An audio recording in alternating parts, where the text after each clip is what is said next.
So you've just spent the last few weeks delivering loads of good work to a really high standard. You've got tons of happy clients knocking about all over the place, and you're probably sitting there right now having one of those moments where you look back at what you've produced and think, yeah, we're bloody damn good at this, and so you should be. Or maybe you've been away for the last couple of weeks, sunning yourself on a nice sun lounger somewhere with a beautiful glass of cold pina colada in your hand on a proper holiday where you've actually been able to switch off from work, if that is even possible at all for a business owner. Now, the thing is, you've returned and you're feeling ready to get started moving again with the business, and you open your pipeline, and unfortunately, there's absolutely jack shit in there to show for it.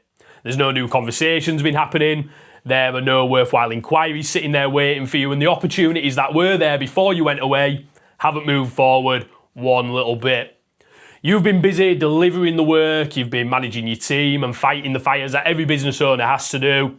And while you were doing that, there was no networking happening. You weren't following up, you weren't posting content to your social media, and you weren't getting referrals from existing clients or doing anything at all to generate any sort of leads for the business.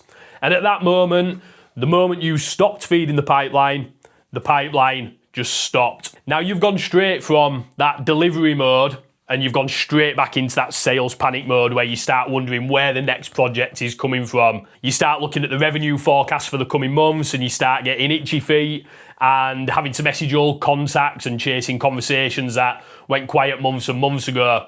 And if we get things right, you might have been in this situation quite a few times before where you promised yourself that you'd keep sales moving while you were delivering the next piece of work. But then the next project comes in, customers need your attention, you're still fighting those same fires, and the deadlines start taking over. The sales activity slips down the list of your priorities of things to do yet again, and a few months later, you're right back to where you started. And the thing is, if growth stops whenever you personally stop pushing things forward, well, that isn't predictable growth for your business. And at this point, the obvious response that most business owners take is to start pushing again. So you probably start blocking out more time to go networking, or you promise to post more consistently to your social networks. You start an advertising campaign again, or you're asking for more customer referrals. Maybe you're even starting to consider speaking to another marketing agency to help you out, or you might be considering hiring someone who can handle the sales process while you sit back and concentrate on the thing that matters the most, which is the delivery side of the business. And at the end of the day, all of those responses make absolute perfect sense. If your pipeline's empty though, you need something to put into it, right? Pushing harder will more than likely generate some sort of sales activity where you're going to be starting new conversations, and from that, you might win another project. And at that point in time, that immediate pressure that you're feeling on yourself seems to ease off again, and then you get busy back to the delivery work. Sales activity slows down because there were only so many hours in a working week, and then the whole cycle just repeats over and over and over again until you sit there pulling your hair out wondering what the hell is going on. You sell until you're busy, and then you deliver until you're quiet, and then you sell again. And that right there in a nutshell is the feast or famine cycle that most good service businesses at some point in time get trapped inside. Now, a business can be successful doing it. You might have a good reputation, you can have years and years of experience and loads of happy customers behind you, and it can still have a completely unreliable pipeline because far too much of the process of turning someone who hears about you into a sale depends solely on you as the owner being able to drive that sale forward. And let me get this thing straight. This is not me saying that you're bad at sales. You're not. It doesn't mean that the service that you provide isn't good enough. You know full well that it already is. And the thing is, your customers already know how good you are. They've experienced firsthand exactly how good the work is that you do, and they've seen how you operate, and they've felt the difference in working with you. Your next potential customer though, they have none of that to go by. All they can judge you on is what they see while they're trying to decide whether or not to contact you amongst a sea of other competitors that are offering pretty much the same services as what you offer. What happens is somebody hears about your business through a recommendation. They might remember something that you posted a few weeks ago on your social media, or they see an advert on Google. They might even find you through a Google search where they've been looking for an answer to the specific problem that they've got.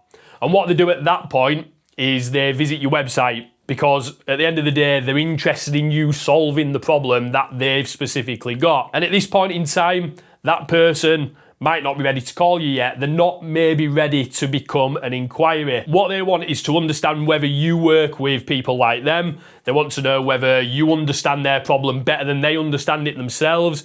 And they want to see why they should choose you over everybody else that they're comparing you against. What evidence supports the claims that you're the right fit for them to solve the problem that they've got? Also, what will happen if they do actually get in touch with you? And the thing is, if your website can't answer those specific questions for that specific buyer, they're going to leave pretty quickly, and you would never even know that they were there. They don't enter your pipeline, and the interest that your reputation or the marketing that you've been doing previously has generated completely goes to waste. And this right there is what I like to call an owner-dependent website. And this is where your business may already be generating loads of attention through referrals, through your reputation, through the marketing that you've done in the past. It's where your website basically isn't turning enough of that attention into qualified inquiries. What happens is your pipeline only fills when you step in and manually start creating these opportunities yourself through the hard work that you ultimately put in every single day when you get time to do so. And this is an important distinction that you need to realise. If hardly anybody is visiting your website in the first place, then at that point in time, what you've actually got is an attention problem. At the end of the day, a website can't convert visitors who never exist in the first place. But if people are visiting your website and checking the business out and then leaving without ever sending the inquiry through, then doing what most business owners do and trying to send even more traffic to that exact same website is never going to solve the underlying problem. All you're going to be doing at that point is paying more money to lose even more people, and predictable growth starts by making better use of all that attention that the business is already receiving. And that's the problem that I've been fixing now for established service businesses just like you for well over 10 years. And I've seen this firsthand time and time again. So the whole point of this video, well, there's 4 jobs that your website needs to do if you want worthwhile inquiries entering your sales pipeline, even while you're busy delivering work, managing the business, or sitting there getting a tan by the pool somewhere nice on holiday. And those 4 important jobs are recognition, value, readiness, and action. So let's start with the first job that your website has to get right, which is all about recognition. So this is the job of your website in helping the right buyer to recognize that they're in the right place in the first place when they visit your website, which sounds pretty obvious, right? But again, from my 10 years of experience of looking at service business websites, most of them make this much, much harder than it actually needs to be. You see, what most websites do is they open up by talking all about you and talking about your business. They say when your business was founded, how committed the team is to quality, and how many different services that you offer. And at the end of the day, the visitor has to sit there and try and work out through all of that whether this business actually understands the specific problem that they are there trying to solve. So think about the person who's been referred to you, someone they trust has told them that your company does excellent work. And what they do is they're going to visit your website expecting to see a business that understands their situation. But when they get there, what they get instead is these broad, wishy-washy claims about quality service and customer satisfaction, which are the exact same words and the exact same claims that appear on every single one of your competitors' websites and everybody else within your category. The recommendation created the interest by getting them to the website, but then the website hasn't been there to connect that interest to the actual problem that they need solved. They do what everybody does and they leave and look at another option. Now, a proper website needs to help the right person to quickly understand who your business helps, which costly problem it aims to fix, and what better outcome it creates for that specific person. And they need to be able to recognise the situation in what they're reading on your website right now. Now, that doesn't mean filling your website with loads of technical details or throwing every single service onto the homepage, but what it does mean is giving the right person enough clarity to think, yes, this is relevant to me, these people understand exactly what's going on in my world, and these are the people who can solve it. And once they can recognise that they're in the right place, they need a reason to choose you, which brings us on nicely to the second job, which is turning your reputation and experience into visible value. Now, in many established service businesses, the strongest reasons to choose you live inside your head as the owner. And you know your approach works, you know how your experience helps you spot problems earlier than your competitors ever can, how you can help your clients to avoid expensive mistakes, and how you can deliver a better result. And you know full well why certain projects' success and why the cheaper option that people often choose, usually 9 times out of 10, becomes more expensive for those customers later. And your existing customers understand some of that because they've worked with you already. But again, back to the potential customer who's looking at your website for the first time, they don't know any of that yet. So all they're seeing is the same generic claims that every competitor makes: great service, experienced team, tailored solutions, quality results, and all of the rest of that mumbo jumbo. And none of that helps them to understand why you're worth choosing over everybody else on the market. They may have arrived through a strong recommendation, but the website itself makes your business look almost identical to the 3 alternatives that they're already comparing you with. So the only thing that's there to differentiate you from everybody else on the shortlist comes down to one thing, and that's always down to price. And that's how a strong business just like yours ends up being treated like just another commodity. A proper website needs to bring your difference, your judgment, and proof into the buyer's journey, and it needs to show how you approach the problem, why that approach matters, and what evidence there is to actually back up your claim. And that might include putting up relevant case studies, giving examples of the work that you've done in the past, making a song and dance of customer experiences, or giving a clear explanation of decisions that produce a better commercial result for that client. And the point here isn't to tell people that you're better, because anyone can say those words. The website needs to give them enough evidence to back up that claim to reach that conclusion themselves. Recognition tells somebody that the service is relevant to them. Visible value gives them the reason to choose your business. And visible value gives them a reason to choose you, but even an interested buyer at the end of the day can hesitate when an important question remains unanswered up in their brains. And that's where the third job comes nicely in. Your website needs to prepare a serious buyer for the sales conversation before they ever have to speak to you. They need to basically be half sold before that person ever decides to send an inquiry form or pick up the phone. Now, most business owners are answering the same questions over and over and over again on the phone or through email, day in, day out, and ultimately this gets tiring for you when you're already busy trying to deliver excellent work. Questions like, who is this suitable for? What does this process involve? How long is it likely to take? What will you need from us? What happens after we inquire? How do we know whether you're the right fit? Those answers often again live inside your head. So the website creates the interest, then expects a visitor basically to book a call before they've even got enough information and enough confidence to take that next step. Just picture for a second someone visiting your website while you're away. They're interested in what you offer and they've got a genuine problem that you can solve, but they still have 2 or 3 questions that they normally need to ask you before they can make that decision. And at the moment, your website doesn't answer any of those questions. There's nobody available to explain because you're away, you're busy on holiday. So that person leaves and continues researching, and what they're going to do is they're going to go and try and find that information from somewhere else, and that'll typically be on one of your competitors' websites. They may intend to come back later, but later is where a lot of potential inquiries just turn into thin air and completely disappear off the face of the earth. A proper website needs to answer the questions that affect whether somebody's ready to speak, and it should help the buyer to understand what working with you involves, who the service is right for, and what their exact next step is going to look like. And this isn't about publishing a massive FAQ page or giving away a detailed DIY guide. Your job is simply to remove any uncertainty or any objections that are going to prevent a suitable buyer from simply starting a conversation. And when that happens, the sales call becomes easier as well, which is always a win-win when you're so busy delivering work. The prospect will arrive with a better understanding already of the service. They'll already know why the business may be the right choice, and they've already answered some of their own questions. So basically you spend less time covering all those basic bits and more time deciding whether they're a good fit for you and your business. But the buyer can understand the service, trust the business, and still disappear if there's no clear route from interest to action, which brings us on nicely to the fourth and final job that your website needs to get right. Your website needs to put qualified interest into a clear, trackable inquiry process.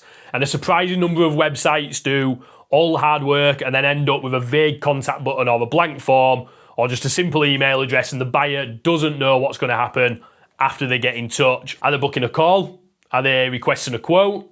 Is somebody going to ring them? What information do they need to provide? How long is it even going to take to hear back from you once they've sent that inquiry? Basically, that uncertainty creates friction at the exact moment where somebody is considering taking action. Then there's also what happens behind the website when an inquiry arrives into your inbox. Somebody either has to notice it, whether that's you or somebody on your team. They need to decide who should handle it. And somebody needs to actually remember to follow up with that inquiry. And when you're busy or the team's busy, that process quite often becomes inconsistent and a bit of a bottleneck within the inquiry process. You see, a proper inquiry route needs to make the next step clear. It needs to give expectations and set the expectations and collect enough information to help you understand whether the person is going to be a good fit in the first place. The inquiry should then connect with a process that acknowledges it, tracks it, and makes the next action visible. What this does is it gives the buyer confidence to act, and it also gives you a reliable way to respond.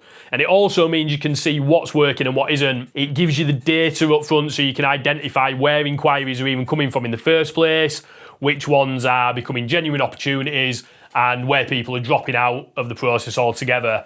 And without that connection, you're always going to be left guessing. And at the end of the day, predictable growth never, ever, ever comes from guesswork. So these 4 jobs aren't separate website features that you can scatter across a few pages. They are one connected journey. Recognition tells the right person that they're in the right place when they visit your website. Making your value visible gives them a reason to choose you over your competitors. Useful answers give them enough confidence to move forward without having to bother you. And a clear inquiry route puts that interest into a process that you can see and you can manage and you can measure too. Now take any one of these away and the journey just simply breaks. Relevance without proof creates interest without confidence. Proof without useful answers leaves uncertainty in the buyer's mind. Answers without a clear next step simply produce informed visitors who still piss off and disappear. And an inquiry form is never going to rescue a website that has given the visitor absolutely no reason whatsoever to fill that inquiry form in the first place. The website has to be designed around the commercial job that it needs to perform for your business, and it needs to capture more of the attention the business is already earning and turn that attention into qualified sales opportunities. Now, let's go back full circle. Imagine yourself returning back now from your holiday or from that really busy period of time delivering work, and you open up your pipeline. But this time, what you see is that new inquiries have arrived while you've been away.